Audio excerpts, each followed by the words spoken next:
What's going on, party people? It's your friendly neighborhood youth pastor, and this is part 2 of a 2-part video with the topic, Not So Typical Families Forgive Each Other. Ready? Here we go. So in the last video, we talked about how Joseph had to forgive his brothers in that incredible story. Now we're going to look at what Jesus has to say about forgiveness. Hey, where'd this Bible come from? So many years after Joseph forgave his brothers, Jesus also taught about forgiveness to his disciples. So we're going to look at Matthew chapter 18, verses 21 to 22. Want to hit? Here it go. Then Peter came to Jesus and asked, "Lord, how many times shall I forgive my brother or sister who sins against me? Up to 7 times? Jesus answered, "I tell you, not 7 times, but 77 times.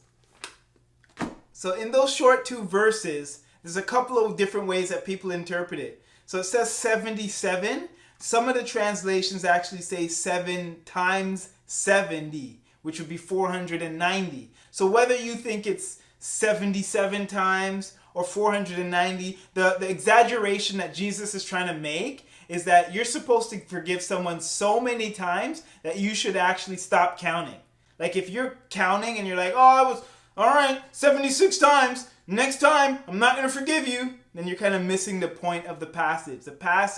The point is you should just be forgiving. Like that's the attitude that you should have. And then right after that, Jesus goes on to tell a parable about a man who owed a lot of debt and he was forgiven. But then he didn't go and forgive a person who only owed him a little bit of debt. So here's Jesus's point.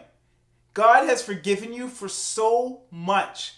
So give some of that forgiveness to other people. The kind of forgiveness that Joseph showed his brothers, that's not typical. It's hard to understand, but it's the kind of forgiveness that God has shown us through Jesus. Throughout this series, we've been saying that if you want to be atypical, sometimes you have to be the person that goes first, because that's what atypical people do. That's what Joseph did, and that's what Jesus is teaching us. When you've been hurt by someone in your family, the typical response is to try and get revenge.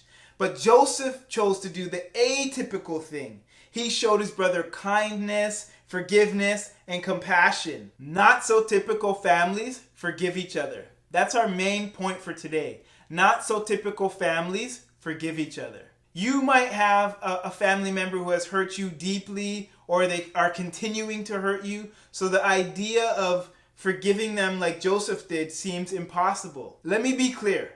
If someone in your family is hurting you physically, emotionally, or sexually, this conversation is not for you. You need to tell a trusted adult right away. If that's your story, God is not telling you to move on, to be nice to them, or to protect them from the consequences of their actions. That's not the point of this conversation. If this is your story, you need to talk to an adult and don't hesitate. But if that's not your story, then that's what we're talking about here. The same way that forgiveness changed Joseph and his family for the better is the same way that we're saying that forgiveness can change your families for the better. So how do you forgive a family member that's hurt you? Forgiveness doesn't have to be super complicated. It can be as simple as admitting that you've been hurt, telling God you need help to forgive them, asking God to heal the parts of your heart that have been hurt, choosing to move forward instead of looking back to the past, forgiving and asking for forgiveness. So forgiving those who have hurt you and asking for forgiveness for the part that you may have played, if any. So I want you to think right now about a family member that you need to forgive. And I want you to imagine how you and your family can be transformed by the power of forgiveness. Now listen, we're not saying this is easy, but we're saying with the help of God, these things are possible. How do you think forgiveness could change your attitude or your perspective? How do you think forgiveness could change the person that you're fighting with?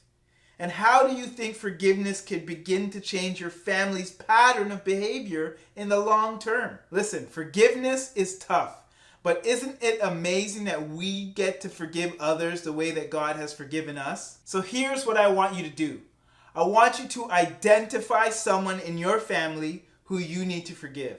Get a pen, get a piece of paper, write down their name, and pray for them as you're writing their name down. Second, think about why you want to forgive them. Is it because you're tired of feeling angry? Because you don't want to be bitter? Because you miss having a relationship with them?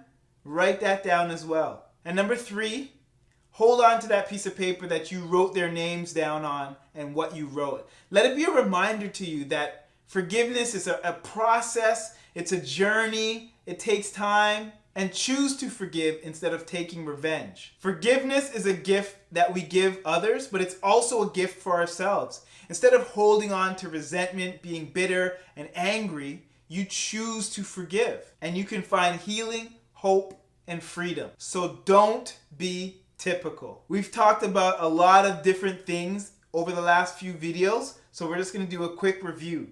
Like Adam and Eve, not so typical families can be used by God. Like Abraham and Lot, not so typical families pray for each other. Like Jacob and Esau, not so typical families have tough conversations. And like Joseph and his brothers, not so typical families forgive each other. It's not your job to fix your family, but if you want to see your family be atypical in this world, then you do have a role to play. You can pray for your family, you can have tough conversations with your family, and you can forgive your family. When it comes to your family, don't be typical. That's our time. The Lord bless you, the Lord keep you, the Lord make his face shine on you and be gracious to you, the Lord turn his face towards you and give you peace. See you next time.